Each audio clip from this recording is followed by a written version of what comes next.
Hello friends, the burning issues of India में आपका स्वागत है। मैं आसिफ नज़ीर। दोस्तों आइए देख लेते हैं आज कौन सी न्यूज़ हमारे लिए इंपॉर्टेंट है। हम डिस्कस कर रहे हैं द हिंदू। आज है 15 अक्टूबर। फ्रंट पेज पे देखिए जो सामने ये न्यूज़ दिख रही है, DNA barcodes reveal adulteration in traditional medicine. ये हमारे हेल्थ से रिलेटेड न्यूज़ है और बहुत बड़ी न्यूज़ है, क्योंकि अब दोस्तों दवाएँ भी हमारे लिए सेफ़ नहीं रही। ये रिपोर्ट तो यही कह रही है। तो इसमें ये लिखा हुआ है कि ये अनऑर्गेनाइज मार्केट जो है ये दवाओं का, इसमें ये देखिए ये पाए हैं कि कुछ एक्सट्रैक्ट जो प्लांट के एक्सट्रैक्ट जो होते हैं उनको पाया गया है। इसके अलावा हैवी मेटल्स के भी कंपाउंड पाए गए हैं और ये जेनेटिक बेस्ड स्टडी इन्होंने की है। सो इसका हेल्थ पे बहुत ये हेल्थ के लिए हमारे एक तरीके से बहुत बड़ा रिस्क है, या बहुत ही बैडली ये इम्पैक्ट करने वाली है हमारे हेल्थ को। ये क्या कर रहे हैं एक्चुअली, देखिए दोस्तों कुछ दवाओं में क्या होता है कि जो उनका कंपोजिशन होता है उसमें कुछ रेयर या इंडेंजर्ड, देखिए यहाँ पे लिखा हुआ है replete with unrelated plant material that substitute for endangered और रेयर। तो जो कुछ प्लांट्स होते हैं वो इंडेंजर्ड या रेयर होते हैं, मतलब वो काफ़ी कम अमाउंट में पाए जाते हैं या रेयरली वो पाए जाते हैं, ठीक है। तो वो उनको क्या कर रहे हैं, सब्स्टिट्यूट करके वो कुछ और चीज़ें उसमें मिक्स कर रहे हैं। इसके अलावा उसमें हैवी मेटल्स के भी कंटेंट्स पाए गए हैं और स्पेशली लेड। लेड जो देखिए पर्टिकुलरली लेड यहाँ पे पाया गया है। सो ये बहुत ही हमारे हेल्थ के लिए एक तरीके से हज़ार्ड है, एक तरीके से बहुत ही बैडली ये इम्पैक्ट करने वाला है हमारे हेल्थ को। और इसमें इन्होंने देखिए क्या की है, एक डीएनए सीक्वेंसिंग तैयार की है। DNA analysis showed that nearly 25% of the samples were not Phyllanthus amarus. तो ये एक देखिए फाइलेंथस एम्ब्रस ये हेपेटाइटिस को ट्रीट करने के लिए यूज़ किया जाता है। सो ये फाइलेंथस एम्ब्रस की जगह पे कुछ और ये मिक्सचर देखिए यूज़ कर रहे थे, और उसमें जो हेपेटाइटिस को यूज़ करने के लिए जो एलिमेंट जो पाया जाना चाहिए, फाइलेंथीन एंड हाइपोफाइलेंथीन, वो उसमें पाया ही नहीं गया। यानी कि एक तरीके से आप दवा ले रहे हो, जो मेडिसिन आप खा रहे हो जिस डिजीज़ के लिए, वो आप फिर क्योर ही नहीं हो पाओगे अगर आप इन दवाओं का यूज़ करोगे, क्योंकि वो जो मटेरियल आपको नीडेड है उस डिजीज़ को क्योर करने के लिए वो तो उसमें है ही नहीं। सो यही यहाँ पे इन्होंने क्या किया है, तो ये सब चीज़ें जब सामने आई तो एक देखिए इस पर रिसर्च किया गया और उसके बाद इन्होंने एक बार कोड तैयार किया गया। यहाँ पे लिखिए कि इन्होंने क्या किया है, डेवलप्ड डीएनए बारकोड और शॉर्ट जेनेटिक सीक्वेंस को लेके इन्होंने किया है। और ये कह रहे हैं कि जो सुपरमार्केट में जैसे बारकोड होता है ना, हमारे जब हम जाते हैं मार्केट्स वगैरह में, सुपरमार्केट या मॉल्स वगैरह में, तो वहाँ पे आपने देखा होगा कि जो भी प्रोडक्ट्स होते हैं ऊपर बारकोड होता है, तो वो उससे क्या करते हैं और उस बारकोड में उनकी सारी डिटेल्स होती है। सो इन्होंने एक तरीके से डीएनए बारकोड तैयार किया है। तो उससे क्या होगा, और वो इन्होंने तैयार किया है करीब 150 जो ट्रेडिशनल मेडिसिन है उनका इन्होंने तैयार किया। उससे क्या होगा कि इलस्ट्रेशन जो होता है उसको आपको पता चल जाएगा कि इसमें वो कौन सा कंपाउंड पाया जाता है। सो एक बहुत अच्छा काम इन्होंने किया है। और इन्होंने देखिए ये लिखा है कि collected sample from across the country, इन्होंने लेके ये सब बनाने कोशिश की है। और इसके अलावा देखिए एक और चीज़, अशोका बार्क, आप लोगों को पता होगा अशोका की जो बार्क जो उसकी लेयर होती है उसको कहते हैं। और तो ये क्या होती थी, ये यूज़ होती थी ल्यूकेरिया को यूज़ करने के लिए, हाँ। और इसके अलावा एंटी इन्फ्लेमेटरी इसका रोल भी होता है, एंटीबैक्टीरियल ड्रग वगैरह में भी यूज़ होती थी। सो इन्हीं सब चीज़ों को ये regulate under forest law was found have astounding 90% of adulteration. देखिए इसमें 90% of the adulteration by 7 other species. So इसकी जगह पे इंक्लूडिंग पपाया, डोमेस्टिक बार्क, और सो इन सब चीज़ों का यूज़ किया गया। और देखिए इसमें 90% तक का एडल्ट्रेशन इन्होंने कर दिया। सो ये बहुत ही क्या कॉशियस हो कि हमें अब दवा भी खानी पड़ेगी, और क्योंकि हम तो क्योर होने के लिए दवा खाते थे, लेकिन अब तो वो भी मुश्किल लग रहा है जब दवाओं में ही एडल्ट्रेशन शुरू हो गया है। तो बढ़ते हैं आगे अगली न्यूज़ की तरफ। इस पेज पे तो हमारे लिए देखिए गौरी किलर्स, ये हमारे लिए इंपॉर्टेंट नहीं है। LET commander killed in Pulwama, ये भी नहीं है। एक देखिए न्यूज़ यहाँ पे है, नेवर रियली लॉस्ट विन आधार। देखिए इन्होंने क्या किया है कि काजीकोड की न्यूज़ है ये, तो इसमें आधार का यूज़ बता रहे हैं कि इन्होंने कैसे इसका बेटर यूज़ करके 32 पेशेंट जो है उनके मेंटल इल पेशेंट थे, सो उनको एक तरीके से आइडेंटिफाई और उनकी आइडेंटिटी को ट्रेस किया है। सो ये लिख रहे हैं कि हालांकि गवर्नमेंट का इंटेंशन ऐसा नहीं था कि इसको जो मेंटली इल पीपल हैं उनके लिए इसका कोई यूज़ हो, लेकिन फिर भी देखिए ये बहुत अच्छा एक तरीके से टूल साबित हुआ है इनको इनकी आइडेंटिटी को ट्रेस करने में। सो लिख रहे हैं कि identity of 32 patient whose names address were remained unknown. So ये अननोन थे लेकिन उनको लेकिन वो बिकेम एसेसेबल और via this Aadhaar card. So इसका एक तरीके से यूज़ लिख रहे हैं। हमारे लिए एक इंपॉर्टेंट चीज़ यहाँ पे हो जाती है UIDAI, यानी कि unique identification authority of India. ये एक देखिए अथॉरिटी बॉडी है और ये स्टेबलाइज हुई थी 2016 में। किस एक्ट के तहत? ये एक्ट मैं आप लोगों को बता दूं। देखिए ये जो लिखा हुआ Aadhaar target delivery of financial and other subsidies benefit of service act 2016 या आधार एक्ट 2016 भी कहते हैं। और 12 जुलाई 2016 by the government of India under the ministry of electronics and information technology. ये वर्ड आप याद रखें कि ये किस मिनिस्ट्री में आता है, ministry of electronics and information. और ये एक्ट याद रखें target delivery and financial and other subsidies benefit act. इसके अलावा ये भी याद रखें कि ये एक स्टैट्यूटरी अथॉरिटी है। ठीक है दोस्तों, तो जितने ऑर्गेनाइजेशन या इनसे रिलेटेड चीज़ें आती हैं वो सब हम डिस्कस करते हैं ताकि ये सब बार बार आप लोग इस पे नज़र आती रहे और इसको अलग से आप लोगों को देखना ना पड़े। एक काऊ विजिलेंटिज्म से रिलेटेड देखिए कल फिर एक केस हुआ है और इसमें एक किसी को हरेस करने की कोशिश की गई है। ICMR bans banking of many stem cell. ICMR जो है ICMR Indian council of medical research, तो ये जो है इसने क्या किया है कि जो स्टेम सेल को ये लोग वो प्रिजर्व कर रहे थे, इनकी बैंकिंग एक तरीके से हो रही थी। सो उनको एक तरीके से इन्होंने क्या किया है, बैंक कर दिया है और इन्होंने सिर्फ अम्बिलिकल कार्ड जो होता है उसको छोड़ के जितने और सारे सोर्सेज थे उन सबको बैन कर दिया। अम्बिलिकल कार्ड को अभी इन्होंने एक्सेप्शन में रखा है और इन्हें प्रिजर्व कर रहे हैं स्टेम। तो यहाँ पे हमारे लिए दो चीज़ें इंपॉर्टेंट हो जाती हैं। पहली है ICMR को हम देख लेते हैं। ICMR का फॉर्मेशन हुआ था 1911 में या 1911 में और इसको IRFA पहले इसका नाम था, बाद में ICMR हो गया। ठीक है, 1949 में ICMR हो गया। ये क्या होती है, ये apex body in India for the formulation coordination and promotion of biomedical research. So bio से रिलेटेड जितने रिसर्च होते हैं उनका ये उनके प्रमोशन के लिए फार्मूलेशन और कोऑर्डिनेशन का ये काम करती है। ये और one of the oldest and large medical research body है इंडिया की।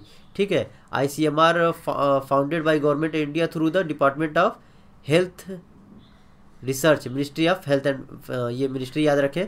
ICMR वैसे तो आप लोगों को याद ही होगा कि चूँकि मेडिकल से रिलेटेड है तो ministry of health and family welfare में आएगी। दूसरी बात हमें हमारे लिए इंपॉर्टेंट है, ये स्टेम सेल देख लेते हैं। स्टेम सेल दोस्तों देखिए वो सेल होती है अनडिफ्रेंशिएटेड क्लास की ये सेल होती है और लेकिन ये क्या होती है, ये एबल रहती है डिफ्रेंशिएट करने के लिए स्पेशलाइज्ड सेल टाइप। मतलब आप लोगों को समझाने के लिए अगर मैं बताऊं तो ये जिसे अम्बिलिकल कार्ड वगैरह होते हैं या एक और जैसे टूथ से भी एक्सट्रैक्ट किया जाता है। इसके अलावा देखिए यहाँ पे लिखा है प्लेसेंटा से और बायोलॉजिकल मटेरियल ये सारे हैं। इसके अलावा मेंस्ट्रुअल ब्लड से, ठीक है ना, तो मेंस्ट्रुअल ब्लड, तो ये सारी चीज़ें क्या होती हैं, आप इनसे एक सेल निकालते हैं। ठीक है, वो अनडिफ्रेंशिएटेड सेल होती है लेकिन उससे आप क्या कर सकते हैं, एक पूरी बॉडी का कोई पार्ट आप डेवलप कर सकते हैं। ठीक है, जैसे क्या होता है कि अभी कुछ आपने रिसर्च में पढ़ा होगा कि एक तरीके से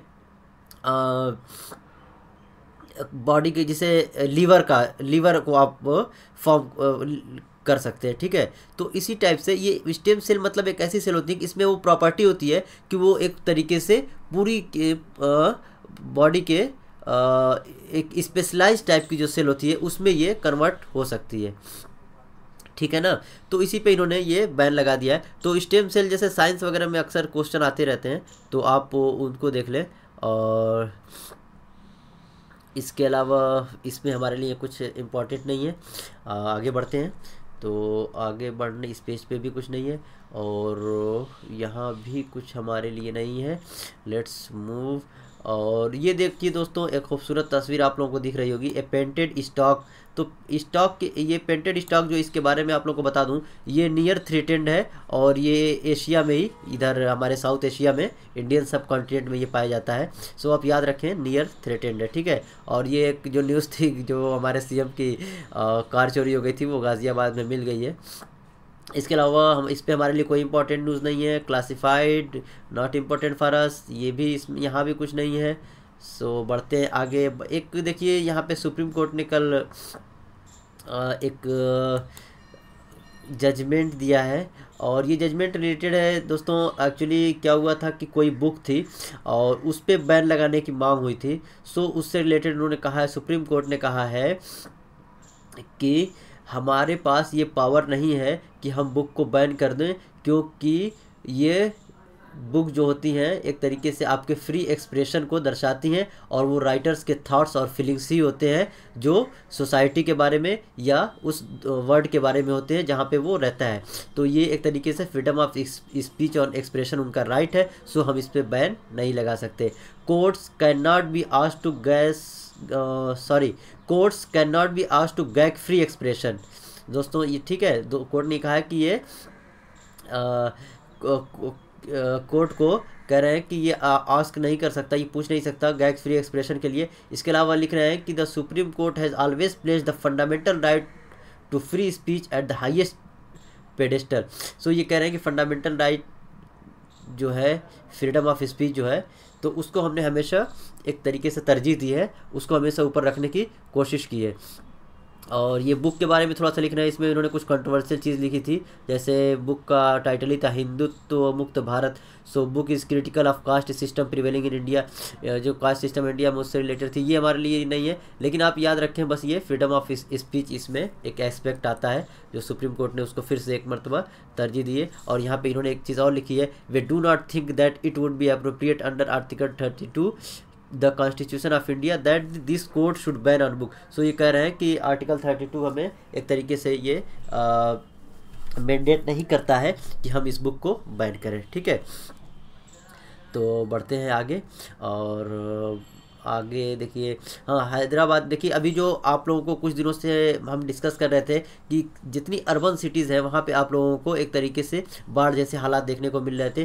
तो देखिए उसका एक रीज़न ये भी है कि वहाँ पे जो हैदराबाद की ये न्यूज़ है, वहाँ पे लिख रहे जो लेक्स थी पहले, सॉरी, वो लेक्स क्या होते हैं धीरे धीरे श्रंक कर रही है, इवन बहुत सारी तो एक्सटिंक्ट कर गई है। ठीक है, तो ये लिख रहे हैं कि पहले देखिए 1914 का ये लियोनार्ड वन मैप है हैदराबाद का, इसमें जब उन्होंने देखा तो उसमें बहुत सारी लेक्स ऐसी थी जो आज के वक्त में डिसअपियर्ड हो गई हैं।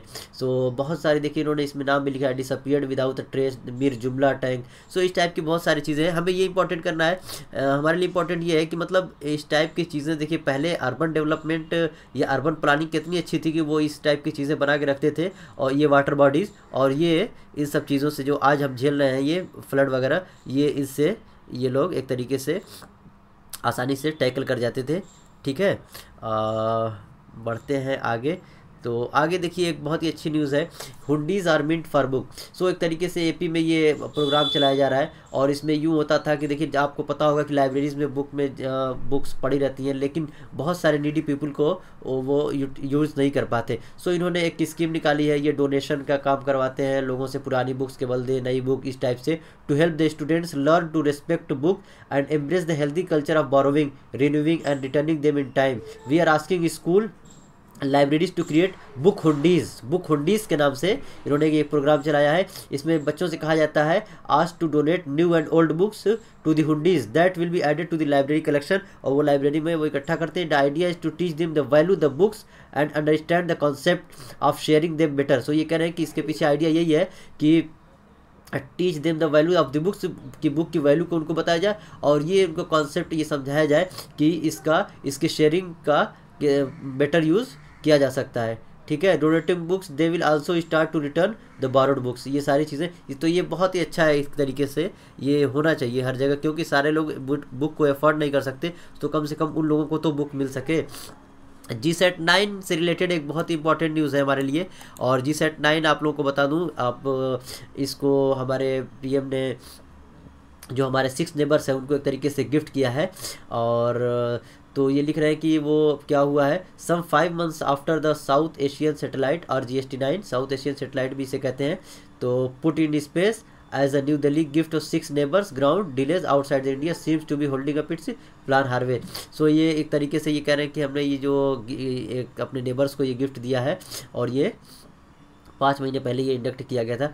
और इसके अलावा देखिए कि it has initiated the process to set up the ground station for the partners to receive send satellite communication. तो ये सेटेलाइट का इसका कम्युनिकेशन स्टार्ट करने के लिए ये अपने जो ये 6 कंट्री है, ये जो स्टेक होल्डर हैं, इनके पार्टनर हैं, इनसे ये बात कर रहे हैं ताकि ये इसका जो कम्युनिकेशन है ये थ्रू शुरू किया जा सके, और ग्राउंड स्टेशन बनाने की बात कर रहे हैं, ठीक है। और इसके अलावा लिख रहे हैं कि while half of the satellites 12 Ku band transponders are reserve for the partners. तो ये अपने पार्टनर्स के लिए यानी इन कंट्रीज़ के लिए इन्होंने रिजर्व कर रखा है 12 के यू बैंड का, ठीक है। और it would be slow buildup work must be coordinated with each other. तो ये कह रहे हैं कि ये कोऑर्डिनेशन की ज़रूरत है ताकि इस प्रोसेस को बढ़ाया जा सके। It does not move at the pace that would like.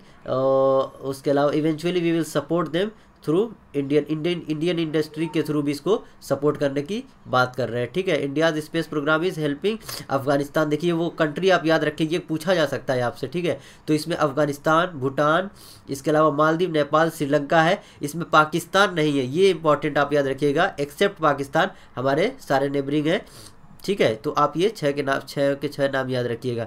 और यहाँ पे देखिए सारी डिटेल्स दी हुई है, इसकी डायमेंशन, ये सारी चीज़ें, और किन चीज़ इसका ऑब्जेक्टिव क्या है, ये ऑब्जेक्टिव एक बार देख लें। Telecommunication, disaster management, telemedicine, meteorological services and networking and academic research, ये सारे इनके ऑब्जेक्टिव हैं। और इसके अलावा प्राइम मिनिस्टर ने देखिए 2014 में ये किया था, इंडिया इटसेल्फ है ग्रैपलिंग विद। देखिए 2014 में इन्होंने पीएम ने इसको पहले अनाउंस किया था। तो South Asia satellite was first announced by the PM in 2014।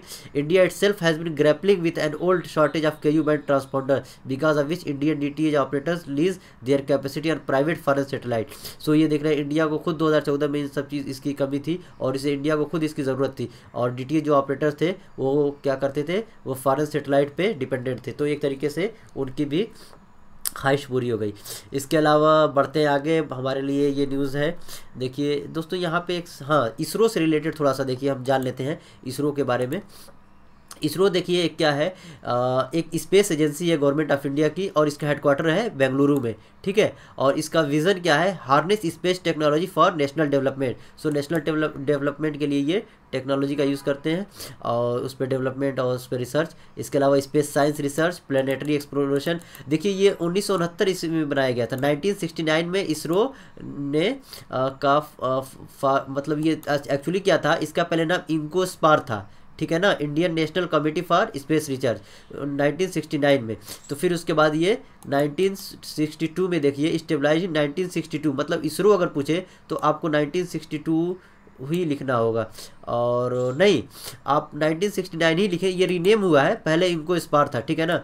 और ये लिख रहे हैं कि ये हमारे जो जवाहरलाल नेहरू थे, उनके जो बहुत ही क्लोज साइंटिस्ट थे विक्रम साराभाई, उनके एक तरीके से एफर्ट से ये एग्जिस्ट में आया। इसके अलावा establishment of ISRO 10 institutionalise space. So ये सारे इनके फंक्शन ये लिख रहे हैं।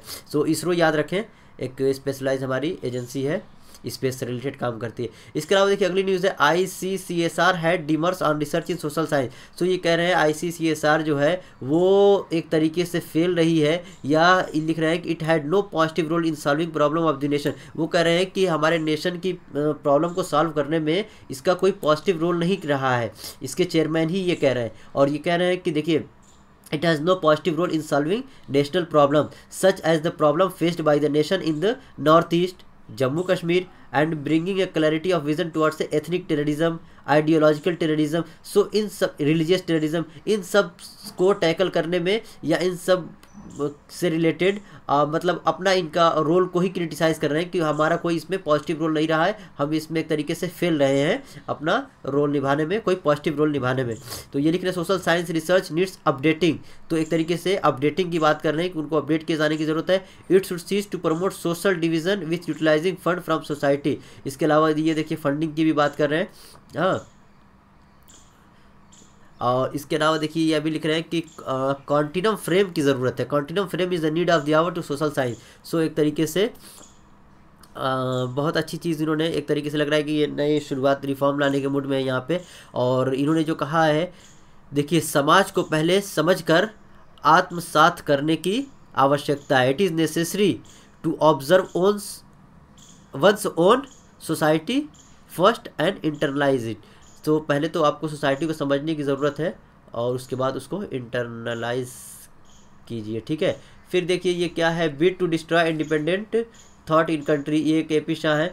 तो ये कह रहे हैं कि यहाँ पे फ्री स्पीच जो है वो सर्वाइव नहीं करती है, और अगर फ्री स्पीच नहीं सर्वाइव करती है तो इसका मतलब RTI जो है, राइट टू इंफॉर्मेशन जो है वो भी सर्वाइव नहीं करता है। तो एक तरीके से उन्होंने डिसेंट पे आजकल जो क्वेश्चन रेस किए हैं कि डिसेंट का माहौल अब धीरे धीरे ख़त्म हो रहा है, इसको कर्ब किया जा रहा है, यूनिवर्सिटी स्पेस जो है उसको संरक्षित किया जा रहा है, और sloganeering flag raising have become the test of nationalism. तो फ्लैगिंग और स्लोगन को ही एक तरीके से नेशनलिज्म, देशभक्ति का एक मेयार मान लिया गया है, या उसी को एक टेस्ट, मतलब एक तरीके से उसी से आप टेस्ट करना चाहते हैं, ये मतलब एक तरीके से क्रिटिसाइज़ कर रहे हैं। तो कह रहे हैं ऐसा नहीं होना चाहिए। इसके अलावा देखिए DNA बारकोड वाले ये न्यूज़ हमने डिटेल में देख ली है। और इंडिया एक्ट्स बॉटम ट्रैवलिंग, देखिए इनिशिएट पाक बे में जो इंडिया श्रीलंका के बीच में है जो एरिया है, तो वहाँ पे ये चूँकि प्रॉब्लम आ रही थी, जो ये ट्रॉलिंग होती है, ट्रॉलिंग में क्या होता है कि ये मछलियों के लिए जो यूज़ करते हैं, तो इसमें क्या होता है, बहुत बड़ी एक तरीके से नेट होती है। सो बॉटम मतलब वो एक तरीके से बहुत वो उसको नीचे डाल देते हैं। तो उसमें देखिए इसका इम्पैक्ट मैं बता दूं, इसका इम्पैक्ट ये होता था ट्रॉलिंग का कि इसमें जो मछलियों के अलावा और सारी चीज़ें भी इसमें आ जाती थी, ठीक है। तो इससे एक तरीके से बायोडाइवर्सिटी को एक तरीके से ख़तरा था। तो इसमें ये देखिए, travelling by the fisherman in the waters near the Sri Lanka, और इसको स्टॉप करने के लिए मीज़र की बात कर रहे हैं, और is taking measure to stop this. And इसके अलावा दिख रहा है कि travelling Palk Bay area include the launch of the programme to diversification of bottom travellers into deep sea fishing vessel of tuna long lining under the blue revolution scheme. So ये blue revolution scheme के तहत ये क्या कर रहे हैं, उस पर एक तरीके से, ब्लू रिवोल्यूशन का मतलब एक तरीके से फिश के प्रोडक्शन को या उसके इकोनॉमी को बढ़ाना है, ठीक है। India plans to repost slavery report, देखिए ILO से रिलेटेड हमने एक न्यूज़ डिस्कस की थी, उसमें इंडिया ने क्या किया था, काफ़ी ILO का एक तरीके से कंडेम किया था, खंडन किया था उनकी बातों का, कि उन्होंने जो स्लेवरी पे जो रिपोर्ट दी थी, अर्बन स्लेवरी पे, उस पर इंडिया को उससे डेटा लिए थे, लेकिन उन्होंने मेंशन नहीं किया था, उसका एक तरीके से मिसयूज़ किया था और गलत रिपोर्ट एक तरीके से पब्लिक करने की कोशिश की थी। सो उसमें ये लिख रहे हैं कि IMO ने क्या किया है, अपने आप को एक तरीके से, ILO ने, सॉरी, इंटरनेशनल लेबर ऑर्गेनाइजेशन अपने आप को अलग कर दिया है, और अब सारा जिम्मा इन्होंने किसके सिर किसको ब्लेम कर रहे हैं, ये एक ऑस्ट्रेलिया बेस्ड ऑर्गेनाइजेशन है, NGO है, तो उसको ये ब्लेम अप कर रहे हैं कि उनकी वजह से ये हुआ था, ठीक है। तो हमारे लिए इंपॉर्टेंट ये नहीं है, हमारे लिए इंपॉर्टेंट ILO हो जाता है, हालांकि हम देख चुके हैं ILO, लेकिन फिर भी देख लेते हैं। ILO देखिए एक ट्राइपार्टाइट UN एजेंसी है, 1919 में ये फॉर्म हुई थी, 1919 याद रखें। ILO का फॉर्मेशन 187 मेंबर हैं, और इनका काम क्या होता है कि ये गवर्नमेंट्स, एम्प्लॉयर्स एंड वर्कर्स के ये रिप्रेजेंटेटिव होते हैं, इनको एक साथ लाने का काम करते हैं। इसके अलावा ये सेट करते हैं पॉलिसीज़ रिलेटेड टू लेबर, उनके स्टैंडर्ड से रिलेटेड। इसके अलावा device programme for promoting decent work. So इन सब women and men and women दोनों के लिए ये एक तरीके से उनके काम करते हैं, ठीक है। और इनका फॉर्मेशन हुआ था 1919 में, ये इसका हेडक्वार्टर जेनेवा में है, तो ये ज़रूर याद रखें ILO। और इसके अलावा NRIs can soon vote by proxy, Sushma Swaraj ने कहा है कि NRIs जो है वो अब प्रॉक्सी वोटिंग कर सकते हैं। पहले ऐसा होता था दोस्तों कि NRIs को इंडिया आना पड़ता था वोट करने के लिए, लेकिन अब ये क्या कर रहे हैं, ये इसमें अब एक नया अमेंडमेंट लाएंगी और रिप्रेजेंटेशन ऑफ पीपल एक्ट में, और उसके थ्रू ये क्या करेंगी कि जो NRIs हैं वो एक तरीके से अथराइजेशन, उनको लेटर मिलेगा और वो अपने किसी फैमिली मेम्बर को दे देंगे या किसी रिलेटिव्स को, वो उनके बिहाफ पे वोटिंग करेंगे, ठीक है। तो एक तरीके से इट्स अ गुड स्टेप। हमारे जितना वोटिंग जितनी ज़्यादा होगी उतनी डेमोक्रेसी, वोटिंग टर्नआउट जितना ज़्यादा होगा उतनी हमारी डेमोक्रेसी हेल्दियर होगी, क्योंकि ज़्यादा से ज़्यादा लोग पार्टिसिपेट करेंगे इस डेमोक्रेसी में। इसके अलावा देखिए ड्रॉट की कंडीशन यूपी में दस्तक दे रही है, सो इस पर अभी से ये स्टेप लेने की बात कर रहे हैं, और इन्होंने लेटर भी देखिए इशू किया है, और adequate availability of alternative crop must भी, कुछ जो मेजर्स हैं वो भी ये लेने की बात कर रहे हैं। सो अच्छा है, पहले से जग जाए तो। और ये देखिए मोदीज पॉलिसीज एक्सपेंडिंग इकोनॉमी, हमारे वाशिंगटन में ये जो जेटली जी हैं ये मोदी जी की इकोनॉमिक पॉलिसी की तारीफ़ कर रहे हैं और ये कह रहे हैं कि इस फाइनेंशियल इंक्लूजन ने एक तरीके से एक तरीके से हमारी इकोनॉमी को पुश करने में मदद की है। Focus on economy the expanding India, और कह रहे हैं कि हमारी जो इकोनॉमी है वो इंडियन की जो मिडिल क्लास है उसमें एक तरीके से एक्सपेंड हो रही है और उनके एस्पिरेशन को फुलफ़िल करने में हेल्प कर रही है और साथ ही साथ पुअर के लिए भी काफ़ी हेल्पफुल साबित हो रही है। और यही सारी चीज़ें इन्होंने लिखी है। ये कह रहे हैं कि ईज़ ऑफ डूइंग बिजनेस में भी हमारी रैंकिंग धीरे धीरे सुधर रही है और इंसॉल्वेंसी एंड बैंकरप्सी जो हम कोड लाए हैं उससे भी हमारे बिज़नेस को आसान बना दिया है हमने। तो ये सारी चीज़ें ये लिख रहे हैं। तो एक यहाँ पे इम्पॉर्टेंट चीज़ थी स्ट्रेटजिक पार्टनरशिप फोरम, तो ये देख लेते हैं। एक नया ऑर्गेनाइजेशन है और ये है US India strategic partnership forum और इसका फंक्शन क्या है, is committed to creating the most powerful strategic partnership between US and India. तो इस एक तरीके से स्ट्रेटजिक पार्टनरशिप जो इंडिया और US की उसको प्रमोट करने के लिए है और ये कह रहे हैं कि बायलैटरल ट्रेड को भी इसका एक इम्पॉर्टेंट काम है प्रमोट करना और दोनों गवर्नमेंट को कमिंग टुगेदर एक साथ आके बिजनेस वर्ल्ड में काम करने के लिए और जितनी अपॉर्चुनिटीज़ हैं अपने तो उसका यूज़ करना है अपने सिटीज़न के लिए, to change the life of citizen, अपने सिटीज़न की ज़िंदगियाँ बदलने के लिए। अगली न्यूज़ जो है ये देखिए, onsite creches a win win for firms. So creches देखिए, क्रीचेज वो होते हैं जहाँ पे बच्चों के खेलने के लिए एक तरीके से, ये देखिए क्रीचेज ही है, यहाँ पे इनके सारे टॉयज़ वगैरह सारी चीज़ें होती है। सो एक छोटा सी जगह होती है, इसमें बच्चे अपना खेलते कूदते हैं। तो जो फर्म्स होती है, जो इंडस्ट्री होती है, वहाँ पे ये कह रहे हैं कि फर्म्स जो ऑनसाइट क्रीचेज होते हैं वो एक तरीके से विन विन फर्म्स हैं। Win win firms in both term का मतलब ये है कि दोनों तरीके से, in both way, like for firms भी ये विन विन है और ये जो ये मतलब जिनके बच्चे होते हैं या जो एम्प्लॉय जो होते हैं इसका यूज़ करते हैं उनके लिए भी विन विन कंडीशन है, क्योंकि इससे क्या होता है कि उनकी इफेक्टिविटी बढ़ती है और अल्टीमेटली उसका इफेक्ट उस फर्म को होता है। सो यही इसमें लिखा गया है कि इंटरनेशनल फाइनेंशियल कोऑपरेशन ने ये स्टडी की है और इसमें बताया क्या है कि ये क्या करती है, ये फैसिलिटी जो होती है ये एक तरीके से जो एट्रिशन रेट जो है उसको एक तरीके से ब्रिंग डाउन, कम करने में मदद कर रही है। यानी कि धीरे धीरे ये इफेक्ट जो एम्प्लॉय की इफेक्टिविटी है उसको एक तरीके से बढ़ा रही है और उनके जो टेंशन वगैरह होते हैं उन सब चीज़ों को कम करके एफिशिएंसी को बढ़ा रही है। ठीक है, तो इसमें एक चीज़ जो हमारे लिए इम्पॉर्टेंट है वो IFC देख लेते हैं। IFC है क्या? IFC देखिए क्या है दोस्तों, IFC इंटरनेशनल फाइनेंशियल कोऑपरेशन है और ये क्या इंटरनेशनल फाइनेंशियल इंस्टीट्यूशन है that offers investment advisory and asset management service to करें प्राइवेट सेक्टर डेवलपमेंट के लिए। ठीक है ना, तो ये याद रखें, प्राइवेट सेक्टर डेवलपमेंट के लिए डेवलपिंग कंट्रीज़ में ये क्या करती है, एक तरीके से इन्वेस्टमेंट का काम करती है और ये वर्ल्ड बैंक ग्रुप का ही मेंबर है। ठीक है, और इसका हेडक्वार्टर वाशिंगटन में है और ये 1956 ईस्वी में इसको इस्टेब्लिश किया गया था।